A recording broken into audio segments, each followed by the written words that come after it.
Well,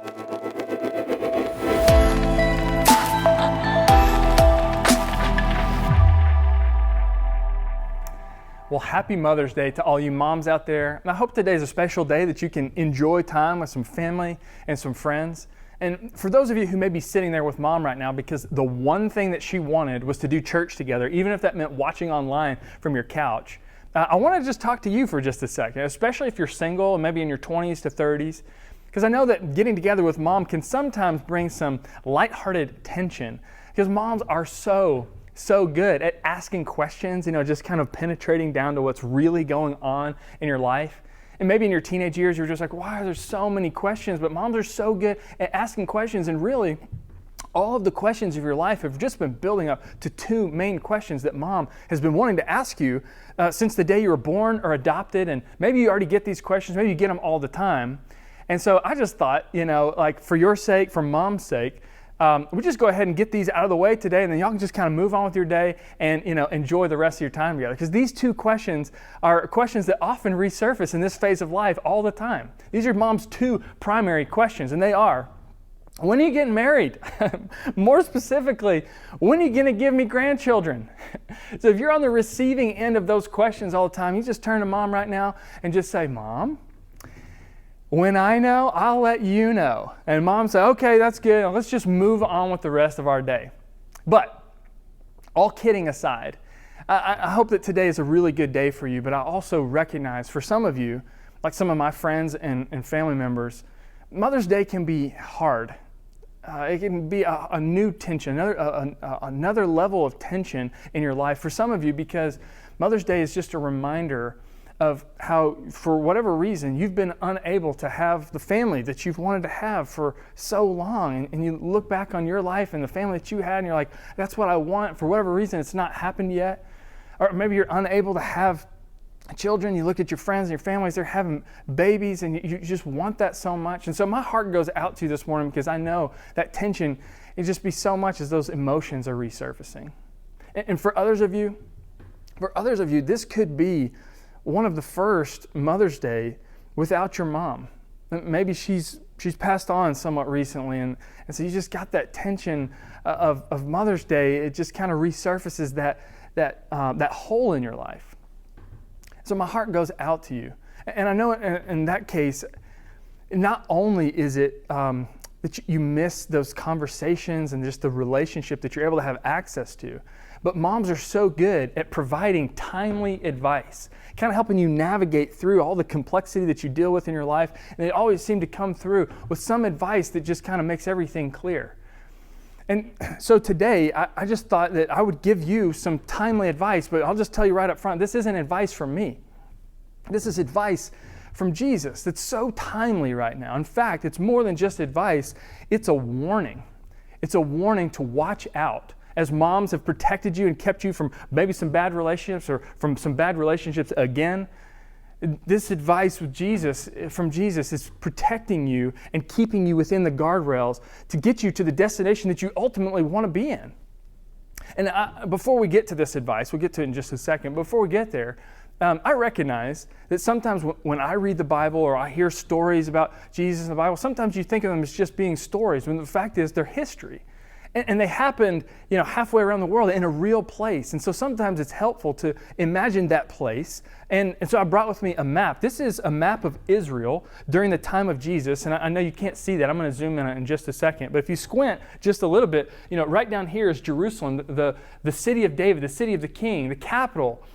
And up here, is kind of the northern part of Israel. And that's the part I want to zoom in on, because that's the part where most of Jesus' ministry, most of what we have recorded that was so well documented, was up in this area. So let me zoom in on it here, and I'll just hit some of these spots before we get to this really important warning of Jesus. I mean, if you look right here, you can see here's Nazareth. This is Jesus' childhood home.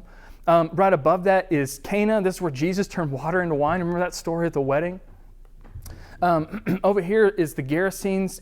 This is where Jesus drove out so many demons into a herd of pigs. It's like such a weird, crazy story. Over here is Capernaum. This was like Jesus' home base during his ministry, and it was near here, and Chorazin just above it, and Bethsaida over there. He performed so many miracles. It was in this area was the feeding of the 5,000. Over to the right there is Bethsaida, and Jesus performed so many miracles there. Up here is kind of between Tyre and Sidon, this area of Syrophoenicia. Remember this story? Jesus drove out the demon from the daughter of a woman who had begged him. She was just begging him, like, please help me. And at first, we see kind of a different side of Jesus. He seems to just ignore her, and his disciples are like saying, like, send her away. She's like, keeps coming and keeps coming. But Jesus eventually just turns to the woman and says, what can I give you? And she says, please heal my daughter. And he said, I came only for the people of Israel. He again, it's just like seeming like he's like stiff-arming her. But she keeps coming. She says, yes, but even the dogs get the scraps from the master's table. Even the dogs get the breadcrumbs that fall from the master's table. And Jesus is amazed by her faith, and he gives her, this healing, and it's really incredible. But down here is the region of the Decapolis, all these 10 Gentile cities.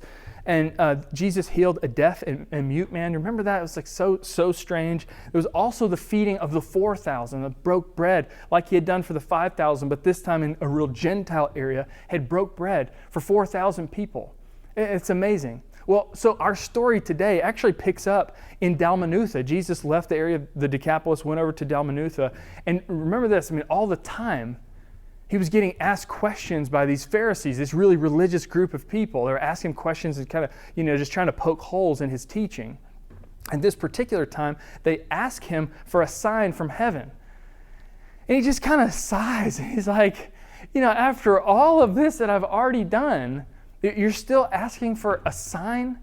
And he doesn't give it to them. And so this is where we pick up. As Jesus and his disciples are about to get in a boat and sail from Dalmanutha across the Sea of Galilee to Bethsaida. So Jesus and his disciples are getting in this boat, and here's when he gives them this advice, gives them this warning. He says, be careful, Jesus warned them. Watch out for the yeast of the Pharisees and that of Herod. Now, Mark, who records this story, was actually not present when Jesus and his disciples had these conversations. But later, after Jesus had died and come back to life, and his movement had started to spread, that is the church, had started to spread throughout Israel and even beyond, Mark teamed up with Peter, who was part of this little group who was in the boat as Jesus was giving them this advice. Mark and Peter teamed up to spread the gospel and had no doubt had multiple conversations about this story and many other stories as well before Mark eventually wrote them all down.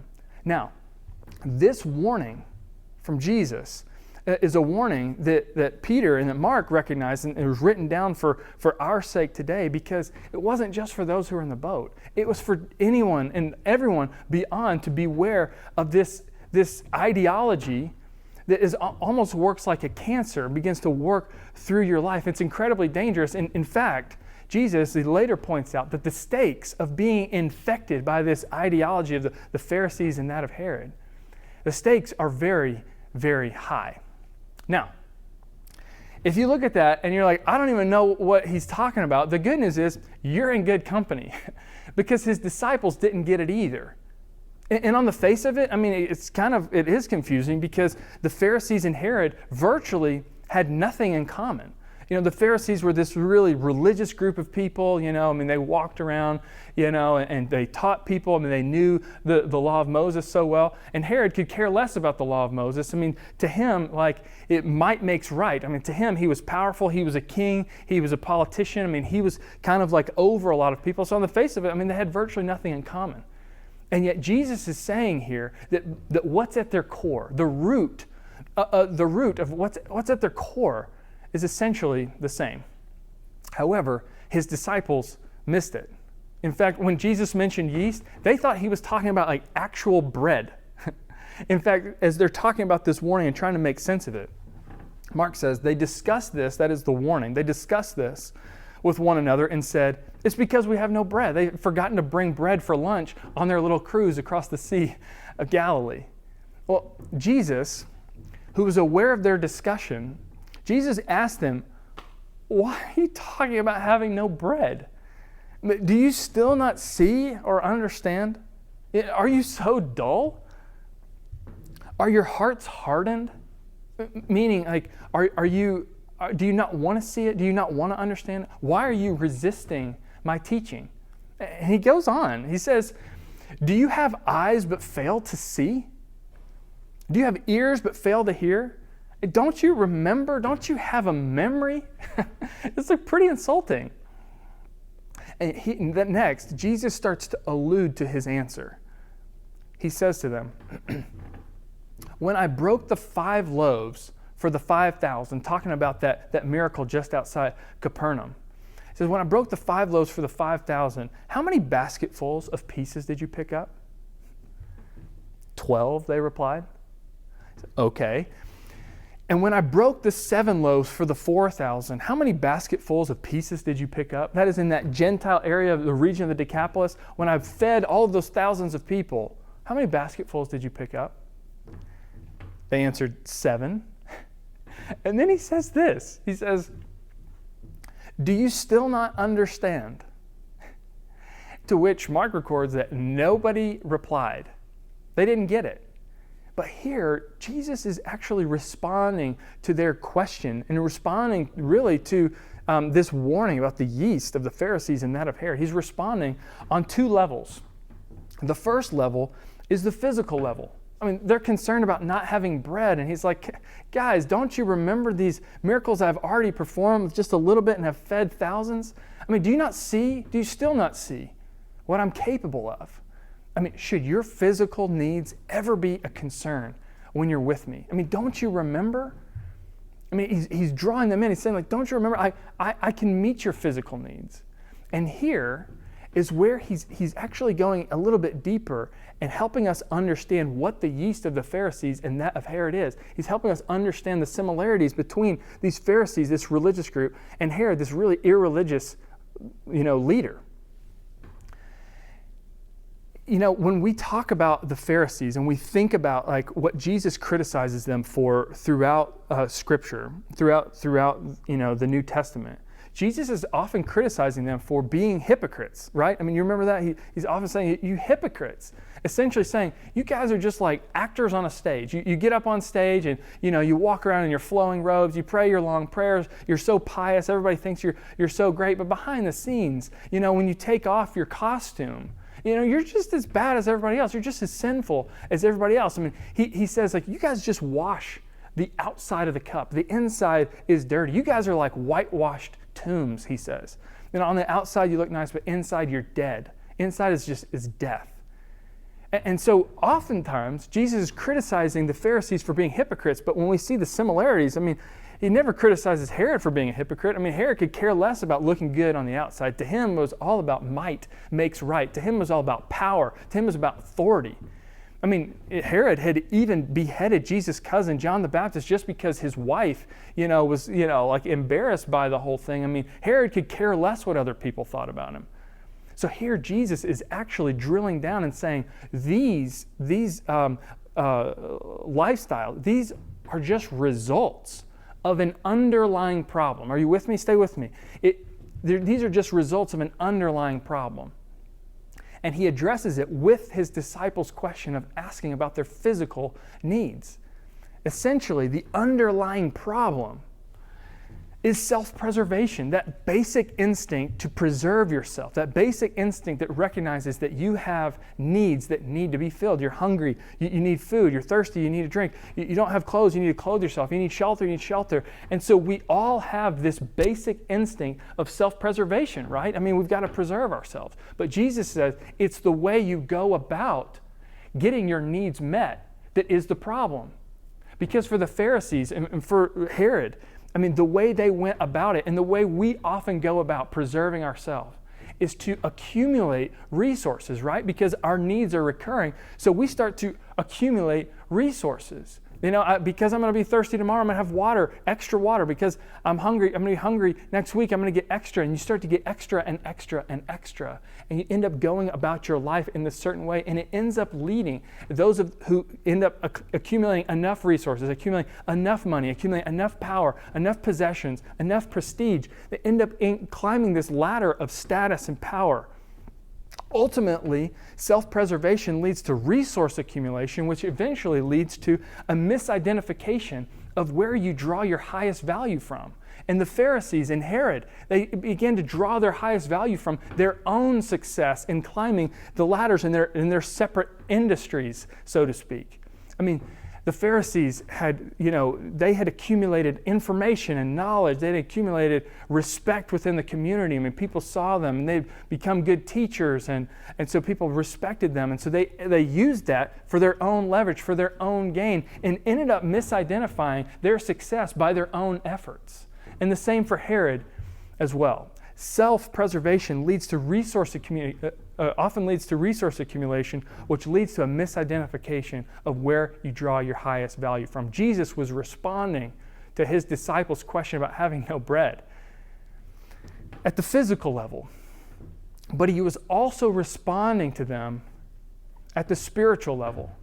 He's saying, guys, think about it. I am the bread of life. I'm the bread of heaven that's come down. Don't you remember? Man cannot live by bread alone, that is the physical, but by every word that comes from the mouth of God, that is the spiritual. And what he's saying is, I am the bread of life. Man cannot live by bread alone, but by every word that comes from the mouth of God. I am that word. And I am that word for the 12, I'm for the 12 tribes of Israel, the 12 baskets that were filled, and I am the bread of life also for those 7 Gentile nations that are listed. Go look up that list in Deuteronomy chapter 7, verse 1. It's completely shocking, and part of why they didn't understand it. You're the bread of life not just for Israel. No, for the whole world. And there's going to be leftovers, because with me, there's always leftovers. I am enough to go around for everybody. And he asked the question, he says, do you still not understand? And they don't. And it's hard for us to understand that as well. But Jesus does something interesting, or really doesn't do something. He doesn't explain it to them. Instead, they just continue on their little cruise across the Sea of Galilee on their way to Bethsaida, probably in silence, as he waited for the right teaching moment, which thankfully presented itself pretty quickly. As the story continues, it says they came to Bethsaida, and some people brought a blind man and begged Jesus to touch him. Well, this had happened all the time, and Jesus had performed so many miracles. People were bringing people, all the time who needed to be healed. This time, Jesus does something pretty interesting. He took the blind man by the hand and led him outside the village. When he had spit on the man's eyes, it's kind of weird, and put his hands on him, Jesus asked, "Do you see anything?" The man looked up and said, I see people, but they look like trees walking around. That's no good. So once more, Jesus put his hands on the man's eyes. Then his eyes were opened, his sight was restored, and he saw everything clearly. Isn't that strange? And we have to ask the question, because this is one of the most unique miracles. It may be a one of a kind in that Jesus essentially performed it twice. Why the first time did he perform this partial miracle that the man couldn't truly see? Well, I think it's actually twofold. I think on one hand, he was trying to show his disciples that spiritual blindness is not being able to see the true nature of things. It's not being able to see reality for what it really is. And this is kind of scary, because essentially what Jesus is saying is, you may think you understand. You may think you understand, but you're only seeing fragments of reality. And on the second response, I think what Jesus is saying is, the spiritually blind, like the Pharisees, like Herod, the spiritually blind, this is how they see people. To them, people are but trees to be chopped. People are but trees. People are but, objects to get, that are either in my way or that I can use for my own benefit. And if I have to chop them down to get to where I want, to preserve myself, to accumulate the resources that I need to move ahead in life, people are but trees to be chopped. People are but trees to get in the way. It's pretty interesting. But what Jesus says next actually helps us understand this even more. Because he gives the man some instruction that often just you kind of look at it and you're like, what is he talking about? He tells the man to go home, saying, don't even go into the village. Don't even go back in to Bethsaida. Now, Matthew, one of Jesus' other disciples, who was there for this conversation, for all of Jesus' other miracles, Matthew says that there was a time where, and this is in Matthew chapter 11, Matthew says that Jesus began to curse all of these villages that he had performed most of his miracles in. He says, "Woe to you, Chorazin! Woe to you, Bethsaida! If the miracles that were done in you had been done in Tyre and Sidon," these Gentile pagan cities, if they'd been done in you, they would have repented a long time ago. Woe to you, Capernaum! It's going to be more bearable for Sodom and Gomorrah on the day of judgment than for you because you didn't repent. Jesus is actually calling down, condemnation on Bethsaida because they had seen so many miracles and yet they hadn't repented. They were like the Pharisees, who had seen the miracles but hadn't seen them. They had eyes but chose not to see. But it wasn't just the Pharisees, and it wasn't just Herod, and it wasn't just Bethsaida and these other villages who couldn't see. In fact, as Jesus and his disciples go on from here, they leave Bethsaida and they go north up to Caesarea Philippi, what was formerly a Greek city that worshipped a lot of Greek gods, a lot of pagan gods in ways that we can't even describe. Later was invaded by Rome, taken over, and yet the city continued to worship all these pagan gods. In fact, on a cliff, just kind of on this really rocky cliff outside of Caesarea Philippi, you can still go there today, is a cave. It was called the Gates of Hades. It was essentially what the people at the time believed were the entrance to hell itself. And they believed that this god named Pan would come out and every year, and he would either be pleased with the people or wouldn't. And so the people had to practice all of these rituals that you can't even describe them. They're so awful and so terrible. But they believed that the gates of Hades were right here, which really just kind of gives us some context because it's out here, maybe on some hillside just right over here, where Jesus started asking his disciples, "Hey, who do people say that I am?" Who do people say that I am? And his disciples were giving him some of the popular answers. And then he turns the question on them and he says, "Who do you say that I am?" And Peter speaks up and he says, "You're the Messiah, the Son of the living God."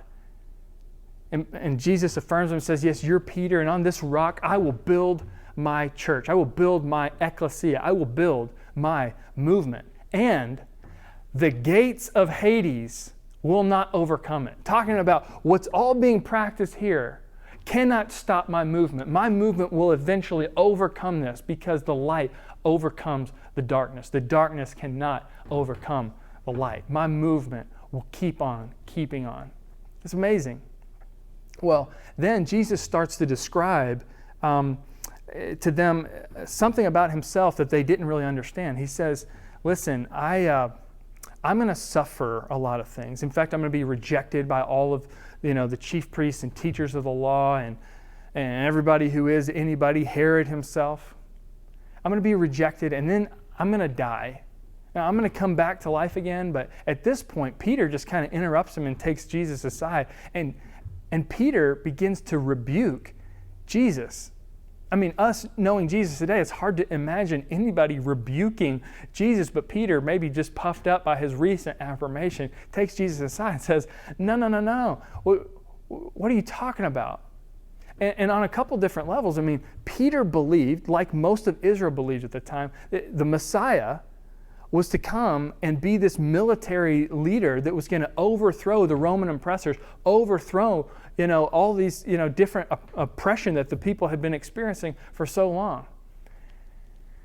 And so he didn't understand. I mean, if Jesus was the Messiah, Jesus, you don't understand your role. The Messiahs don't die at the hands of a foreign oppressor.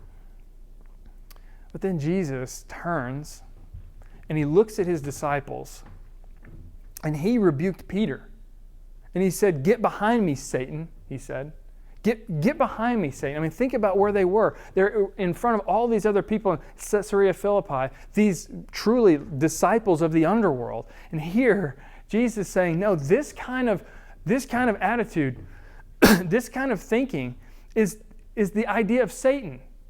Get behind me. You do not have in mind the concerns of God, Jesus says to Peter, but merely human concerns. And this is the NIV translation. I actually like the way the New Living Translation translates this because it fits the context, I think, even better. Jesus says in this translation, no, Peter, you are seeing things. You are seeing things merely from a human point of view, not from God's. Peter, you're like the blind man who only saw a fragmented reality.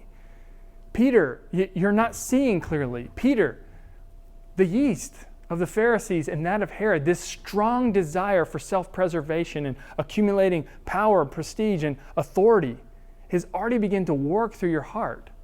I mean, Peter rebuked Jesus because he was concerned that if Jesus had to suffer, that he too might have to suffer as well. And it's at this point that Jesus calls the crowds of people who are listening to him. He calls the crowds of people and he says, he says to the crowds and to his disciples, whoever wants to be my disciple must deny themselves and take up their cross and follow me. Whoever wants to be my disciples must deny this overwhelming, strong, innate, basic instinct of self-preservation. And rather than accumulating resources, must take up their cross, must suffer, must serve, and follow me. I just imagine it was completely quiet at this point. Jesus, why? Why? Because whoever wants to save their life will lose it. Whoever wants to preserve their life, whoever goes about their life trying to preserve their life will lose it. But whoever loses their life for me and for the gospel will save it. And speaking of the world's way of preserving themselves by accumulating resources, think of it this way, Jesus says. What good is it for someone to gain the whole world but forfeit their soul? I mean, what if you went and you accumulated all these resources and you accumulated everything that the world had to offer? Possessions, power, prestige, everything that the world has to offer. But you forfeited your soul. Or he says, what if you did exchange your soul? What if you did sell your soul for everything in the world? What could you do to get it back? What could anyone give in exchange for their soul to get it back once they've already exchanged it? I mean, your soul is so much more important than things or power or status or importance. And here's where Jesus clarifies about the stakes of being infected by the yeast of the Pharisees, by being infected by the yeast of Herod, being infected by this overwhelming desire for self-preservation. He says, if anyone is ashamed of me and my words in this adulterous and sinful generation, the Son of Man will be ashamed of them when he comes in his Father's glory with the holy angels. Essentially, if you go about trying to preserve your life rather than to follow me, to take up your cross and follow me, then I'm going to be ashamed of you when I come back. The bottom line, you find your life as you give it away, not by trying to preserve it. You find your life as you give it away, not by trying to accumulate. You find your life as you give it away. This is so counter to the way the world tells us that it is. And this is why it's so important to me. This is why this warning and this advice from Jesus is so important right now, because so often, after times of suffering, maybe after times like of this last year of just even the exhaustion of everything that we've come through, maybe some other suffering that you've been through recently, the world will tell you, culture will tell you to accumulate, to preserve yourself. The world will tell you, hey, you've been through a lot, you deserve more. You know what that is? That's a lie. This is so important to understand. Self-preservation is a short-term strategy at best. Truly, it's an illusion, because no matter what you do, eventually you and I are going to die. And in the end, it won't matter how much stuff you have, how much power you have, how much respect you have from the rest of the world. It won't matter, because in the end, you're going to die. Self-preservation is a short-term strategy at best. Eventually, you're going to die. Self-preservation is an illusion. That's why Jesus says, deny yourself. Let me provide for you. Deny yourself. Let me provide. Let me preserve you. Take up your cross. Don't accumulate. Take up your cross. I'll provide. And follow me. Because you find your life as you give it away. You find your life as you give it away. And in this time right now, I just pray that whatever season you're in, don't buy into the lie. Don't buy into the lie that you need to preserve yourself, that you need to accumulate. Let God provide. Because you find your life as you give it away. Let's pray.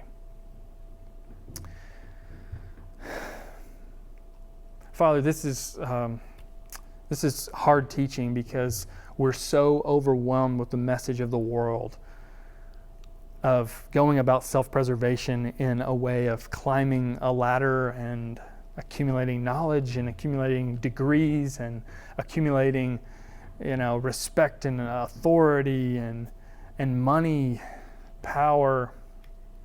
It's overwhelming. It's often hard to live in this state and truly depend on you. I pray that whatever we need in this life to be able to hear the true message that only you can provide, that only your grace will preserve us in the end. I pray that we will hear that message. It's in the name of Jesus, who died so that we could live. Amen.